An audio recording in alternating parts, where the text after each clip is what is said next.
നിന്റെ അച്ഛനും മുതലാളിയും കൂടെ മുന്നിക്ക് ജാമ്യം കൊടുക്കാതിരിക്കാൻ വേണ്ടി സർവ്വ കെട്ടുകളും കിട്ടുന്നുണ്ട്. പക്ഷെ അവനെ ജാമ്യത്തിൽ ഇറക്കിയില്ലെങ്കിൽ സംഗതി പൊഴി. യൂണിയൻകാർ ഇടപെട്ടാൽ മുന്നേറ്റനെ ജാമ്യത്തിൽ ഇറക്കാൻ പറ്റില്ലേ? വല്ല അടിപിടി കേസായിരുന്നെങ്കിൽ കയ്യോടെ അവരെ പൊക്കിക്കൊണ്ട് വരായിരുന്നു. ഇത് കൊലക്കേസല്ലയോ? പിന്നിപ്പോ എന്ത് ചെയ്യും? ഇവിടുത്തെ മജിസ്ട്രേറ്റ് എനിക്ക് പരിചയമുള്ള ആളാ. പക്ഷേ അദ്ദേഹത്തിന്റെ ഭാര്യ വിചാരിച്ചാലേ വല്ലതും നടക്കും. എന്നാ ഞാനൊന്ന് പോയി കണ്ട് സങ്കടം പറയാൻ ചേട്ടാ. അതുകൊണ്ടൊന്നും ഒരു പ്രയോജനവുമില്ല. പിന്നെ അവർക്ക് കാശ് കൊടുക്കണം. നിനക്ക് എങ്ങനെങ്കിലും 1000 രൂപ സംഘടിപ്പിക്കാമോ? നാളെ രാവിലെ മുന്നേ ഞാൻ ജാമ്യത്തിലിറങ്ങാം.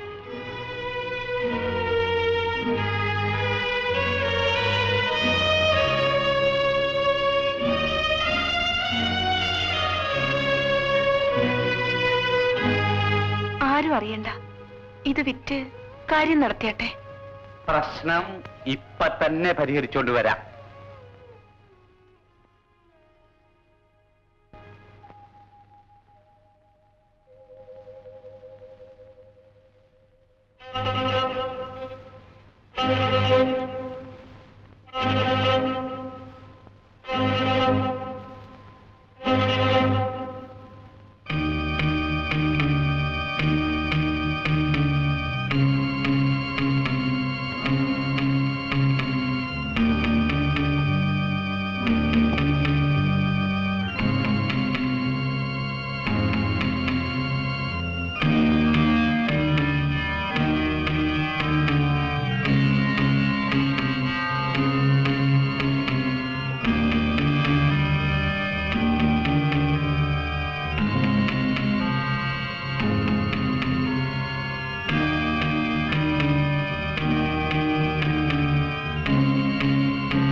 ഇത് എവിടുന്ന ഇത്രയും രൂപ?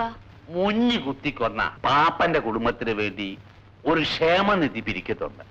അതാ. ആ പണം നേതാവ് കുടിക്കാൻ ചെലവാക്കിയാലോ? എടി, ഈ പിരിവെന്നൊക്കെ പറഞ്ഞ കുറെ അധ്വാനമുള്ള പണിയാ. അതിനുള്ള വട്ടച്ചെലവ് കയ്യിൽ നിന്ന് എടുക്കാൻ ഒക്കുവോ? ഏതാറിയ കഥയിന് തട്ടുന്നത്? ഇന്ന് 1-ാം തീയതിയാ. വിൽപ്പനയില്ല. ശരി, ഞാനാണ്. അയ്യോ,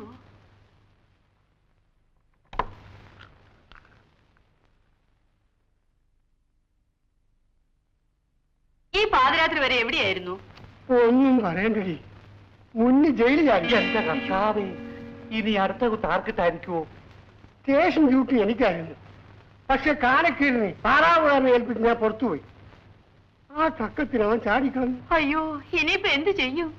നാളെ കടലാസ് വരുമ്പോ അറിയാം, അകത്തോ പുറത്തോ. താൻ പേടിക്കണ്ടാടൂ. പോലീസ് വകുപ്പ് മന്ത്രി നമ്മുടെ സ്വന്തം ആളാ. നേരോ? ഞങ്ങൾ ഒന്നിച്ച് മണ്ണ് വാരി കളിച്ച് വളർന്നതല്ലേ. ചെല്ലമ്മേ, ഒരു 500 രൂപ ഇങ്ങോട്ട്. ഞാൻ ഇന്ന് തിരുവനന്തപുരത്ത് പോയി പ്രശ്നം പരിഹരിച്ചിട്ട് വരാം. സംഗതി നടക്കുവോ? ഞാൻ ഏറ്റെന്ന് പറഞ്ഞില്ലേ. ചെല്ലമ്മേ, രൂപ ആ, ഇന്ന് ഏത് എരപ്പാടിയാണ് കളി കണ്ടെന്ന് അറിഞ്ഞില്ലല്ലോ.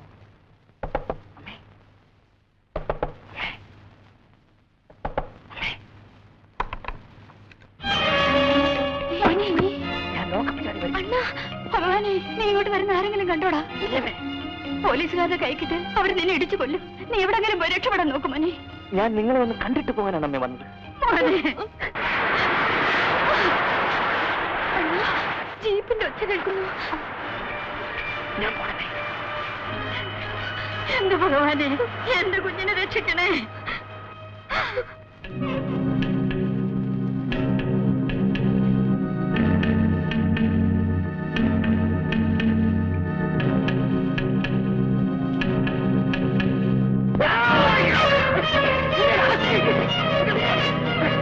അയ്യോ, അയ്യോ, ഇതെന്നാ കൂട്ടാ മനുഷ്യനെ? എന്താണ്? എന്താണെന്നോ? നിങ്ങൾ എന്തിനാ എന്നെ തോൽച്ചത്? ഞാൻ നിന്നെ തൊഴിച്ചു. പിന്നല്ലാതെ. അയ്യോ, ഞാൻ ആ മുന്നിൽ പിടിച്ചിട്ട് സ്വപ്നം കണ്ടു, അവളിട്ട് തൊഴിച്ചതാ. ഉള്ള ചാരായെല്ലാം കേറ്റിപ്പോഴും ഞാൻ പറഞ്ഞതാ. കിടക്കും. അയ്യോ, പുറത്ത് വലിയ തണുപ്പാ. എന്റെ പൊന്നല്ലേ, ഒന്നും തിരിഞ്ഞു തരാം. അവിടെയല്ല, പിന്നെ ഇവിടെ.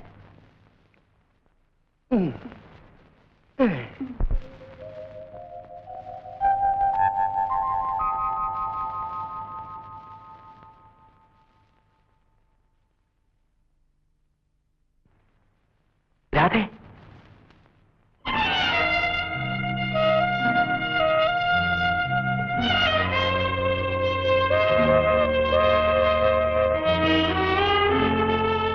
അയ്യോ, എന്തിനാ ഇപ്പോഴും ഇങ്ങോട്ട് വന്നത്? നിന്നെ കാണാൻ. ആരെങ്കിലും കണ്ടാലോ? നീ പേടിക്കണ്ട, ആരും എന്നെ പിടിക്കില്ല. പോലീസിൽ ആരെങ്കിലും ഒറ്റിക്കൊടുത്താൽ? ഒറ്റിക്കൊടുത്താൽ ഒറ്റ കുത്തില് ഞാൻ അവനെയും കൊല്ലും. അപ്പോ ഇനി ഈ കയ്യിൽ ചോര പുരട്ടാനാണോ തീരുമാനം? കുട്ടിക്കാലം മുതൽ നിനക്കറിയാവുന്ന കൈയാണ്.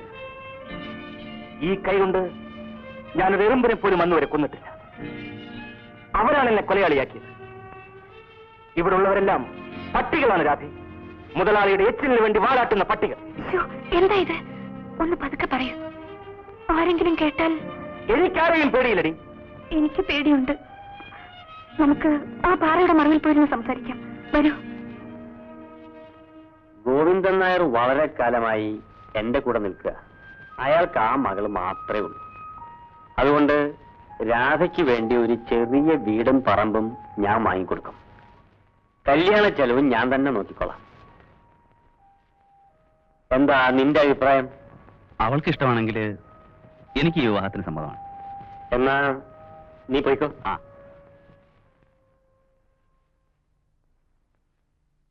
എന്തിനാ പെണ്ണിന് വേറെ പുതിയ വീടും പറമ്പും വാങ്ങിച്ചു കൊടുക്കുന്നത്? ഇവിടെ സൗകര്യമുണ്ടല്ലോ, അവനെ കൂടെ ഇവിടെ താമസിപ്പിക്കാം. ആ പാവപ്പെട്ട വാസിനെ കൊണ്ട് എന്തിനാ വിഴുപ്പ് ചോദിപ്പിക്കുന്നത്? നേരിട്ട് എന്ന് വിളിച്ചോണ്ട് വന്നാ മതിയല്ലോ. ഓഹോ, ഞാനായിരിക്കാം ശല്യം. എനിക്കൊരല്പം വിഷം വാങ്ങിച്ചു തന്നാ മതി, ശല്യം അതോടെ തീരും.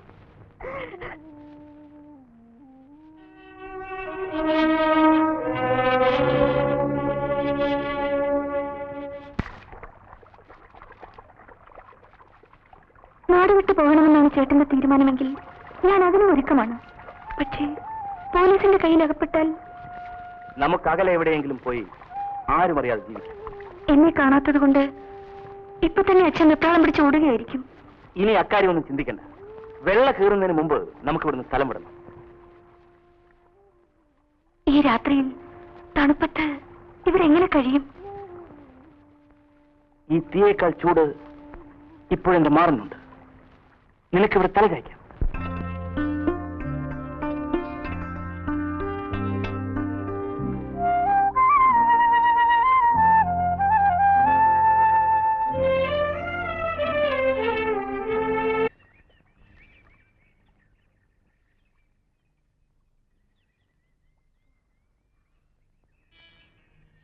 ചേട്ടാ, ചേട്ടാ,